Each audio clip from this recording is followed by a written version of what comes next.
যেই কাজগুলো করলে মানুষের ঈমান চলে যায়, মনে আছে আপনাদের? তার ভেতরে একটা বিষয় আমরা গত জুমায় শেষ করেছি, সেটা হলো প্রথম নাম্বার, যেই ব্যক্তি শিরক করবে তার ঈমানটা সাথে সাথে থাকবে না, চলে যাবে, ঈমানটা চলে যাবে। পুনরায় তার ঈমানকে নবায়ন করা লাগবে, তা না হলে তার মৃত্যুটা হবে কুফরি মৃত্যু। কিসের মৃত্যু? কুফরি মৃত্যু, মুশরিকের মৃত্যু। তাদের জন্য, মুশরিকদের জন্য রয়েছে লাঞ্ছনা, গর্জনা এবং শাস্তির ব্যবস্থা আল্লাহ তাআলার পক্ষ থেকে। তো তারপর থেকে দ্বিতীয় নাম্বার পয়েন্ট থেকে আজকে শুরু করবো ইনশাআল্লাহ, যে আমলগুলো, যে কাজগুলো করলে মানুষের ভেতর থেকে ঈমান চলে যায়।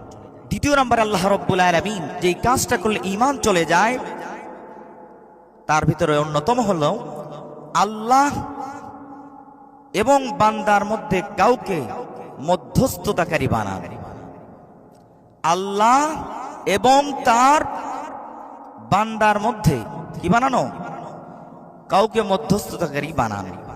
আপনি মনে করছেন যে আমি অনেক পাপ কাজ করেছি, তো আমি যদি দোয়া করি আল্লাহ আমার দোয়া কবুল করবেন না, আমার তওবা কবুল করবেন না, এই জন্য আপনি আরেকজনের সাহায্য নিচ্ছেন। আরেকজনের কাছে দোয়া চাইতে পারেন, কিন্তু তাকে হেদায়েতের মূল মালিক মনে করা যাবে না।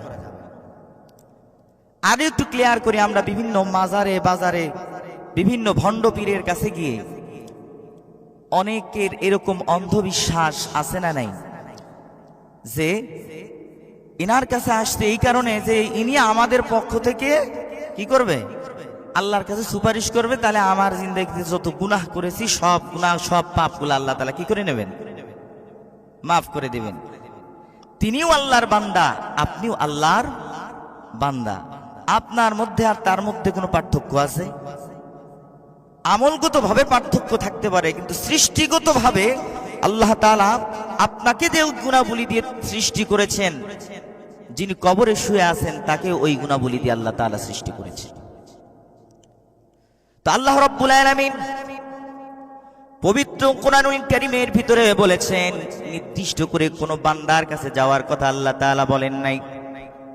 আল্লাহ তাআলা প্রত্যেকটা বান্দাকে উদ্দেশ্য করে বলেছেন, ও আমার বান্দারে, যারা গুনাহ করবে, যারা পাপ কাজের মধ্যে জড়িয়ে পড়বে, আল্লাহ রাব্বুল আলামিন বলে দিলেন, ইল্লা মান তাবা ওয়া আমানা ওয়া আমিলা সালিহান ফাউলাইকা